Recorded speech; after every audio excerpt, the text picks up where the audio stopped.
Hello everyone, welcome to the Opinions Podcast. Why? Because opinions are like assholes. Everyone's got one and so do I. So the way this project is going is basically, I was doing a short film and my character had a podcast, this podcast, and I figured why not actually do it? So the idea behind the podcast is I get a dictionary, I open it, put my finger down, and the word that we look at is what this discussion is going to be about. And the first word is, for this episode, highlighting so I don't repeat. First word for this episode is grunt. Grunts, grunting, grunted. 1. Makes a pig's gruff snort. 2. Speaks or say gruffly. Noun. From Old English, grunatan, imitating the sound. Okay, so grunt, that's what we're talking about here. Guess I should introduce myself. I don't know. I have many names that I go by, but some people know me. My two alter egos and my pseudonyms usually go by either Attila or Brendan. And I'm not sure how frequent this is going to be, but we're going to give it a whirl. You know, the fact is that I'm alone. I don't have right now I'm not interviewing anyone, I'm just chatting. So I'm not really sure how long these are going to be, but we're going to try and just keep this, I guess, short for now. I don't know, 15 minutes, like maybe less. It just depends on the topic, and right now I'm just testing this out, and frankly, I don't even have much time because I got to go to an appointment. I'm late, I'm behind. But anyways, so grunting, grunting. Is there intentional grunting? Unintentional grunting? There's both. Why would you intentionally grunt? I guess if, like me, I guess you're a performer, if you're performing, or if you're an actor, because again, those two things are different. Again, we don't have to stay on topic, it's just, that's the word that gets going. Grunt.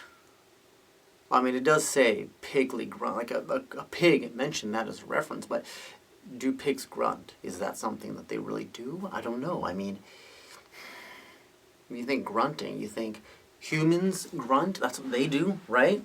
So, grunt.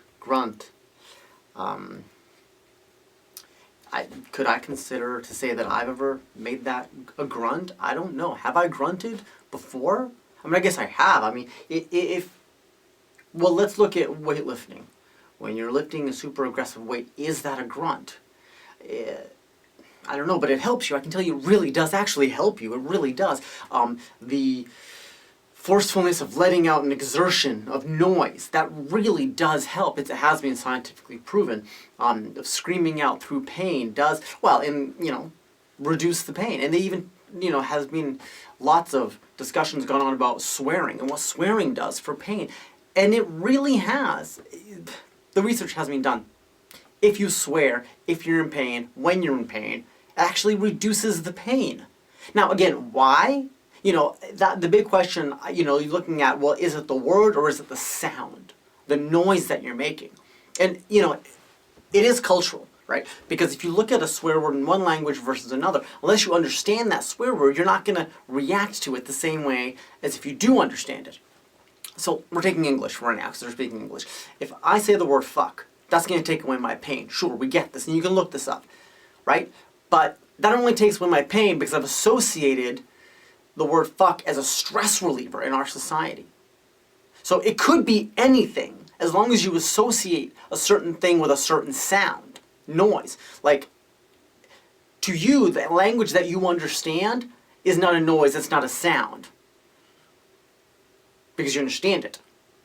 And people forget to think, well, wait a minute, people that don't understand English are having the same perception and understanding or non-understanding as a language that I listen to that I don't understand. So we do forget this a lot. Unless you have an interest in languages, but the reality is it is about language and understanding that language, what that language does for you. Now, I do speak multiple languages. I speak English, Hungarian. I did speak French, and I still kind of do. I understand a little. I used to speak quite a lot because I lived in Quebec for a while, in France. I was there for a while. And then I started studying sign language, right? So it's just a matter of understanding. Because language is, an association to feeling and events and what you're taught, even if you understand the language. If the meaning of a word is not taught to you, as in general society accepted that meaning and that feeling, you're not going to react the same way. So it is about education, how you're raised, how you're taught. That is what it goes back to, right? That is the question of nature versus nurture, although interestingly enough, if you look at the film Three Identical Strangers, it has proven to 90%, I would say in the percentile, that it is in fact nature. And I believe, if I'm not wrong, because I just said film, I believe that was the point of the film, to say nature. Because they did these experiments, and the experiments did not go the way they thought they went. That's the reality. They're like, wow, this should have been nurture. Haha. Yes, a minor bit, but actually, it's nature.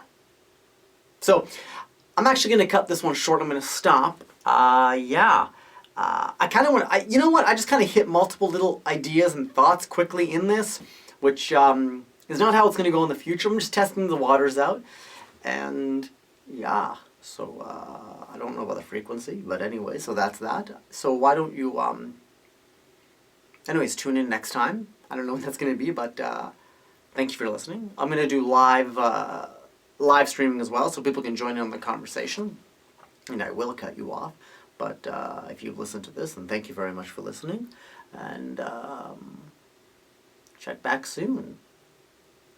Maybe I'll get another one up. I'm not really sure. But yeah, check back soon. And thank you again for listening. And this was Opinions. And remember, opinions are like assholes. Everyone's got one, and so do I.